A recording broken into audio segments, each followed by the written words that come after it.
ഇന്ന് നമുക്ക് കുട്ടികൾക്ക് ലഞ്ച് ബോക്സിലേക്കൊക്കെ കൊടുത്തു വിടാൻ പറ്റിയ ഒരു കടല തോരൻ്റെ റെസിപ്പി നോക്കാം. ഇത് കുറച്ച് വേവിച്ച് വെച്ച കടലയാണ്. നമുക്കൊരു ചീനച്ചട്ടി വെച്ച് എണ്ണ ഒഴിച്ച് കൊടുക്കാം. അതിലേക്ക് കുറച്ച് കടുക് ഇട്ട് കൊടുക്കുന്നുണ്ട്. ഉള്ളി, വറ്റൽമുളക്, കറിവേപ്പില എന്നിവ ഇട്ട് കൊടുക്കുന്നുണ്ട്. അതൊന്ന് മൂത്ത് വരുമ്പോഴത്തേക്ക് നമുക്ക് അതിലേക്ക് ചെറുതായിട്ട് അരിഞ്ഞു വെച്ചിരിക്കുന്ന ഒരു സവോള ചേർത്ത് കൊടുക്കാം. ഇനി അതൊന്ന് ഇളക്കി അത് ജസ്റ്റ് ഒരു ബ്രൗൺ കളർ ആകുമ്പോഴത്തേക്ക് ഒരു 2 ടേബിൾ സ്പൂൺ തേങ്ങ ചേർത്ത് കൊടുക്കുന്നുണ്ട്. ഇനി ഒരു 1/4 ടീസ്പൂൺ മഞ്ഞൾപ്പൊടി, ഒരു 1/4 ടീസ്പൂൺ മുളക് പൊടി എന്നിവ ചേർത്ത് പൊടികളുടെ പച്ചമണമൊക്കെ ഒന്ന് മാറി വരുന്നവരെ നന്നായിട്ടൊന്ന് മിക്സ് ചെയ്യുക.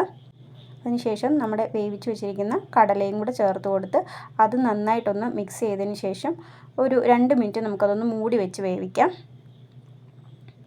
ഇപ്പോൾ എല്ലാം നന്നായിട്ട് തന്നെ മിക്സായി വന്നിട്ടുണ്ട്. ഇനി ഒരു 2 മിനിറ്റ് നമുക്കത് തുറന്ന് വെച്ച് ഒന്ന് ഡ്രൈ ആക്കാനും കൂടെ വെക്കാം. കടല വേവിച്ചതൊക്കെ ഇരിപ്പുണ്ടെങ്കിൽ വളരെ സിമ്പിളായിട്ട് തയ്യാറാക്കിയെടുക്കാൻ പറ്റിയ ഒരു കടല തോരനാണ്. അപ്പോൾ എല്ലാവരും ഒന്ന് ട്രൈ ചെയ്ത് നോക്കണേ.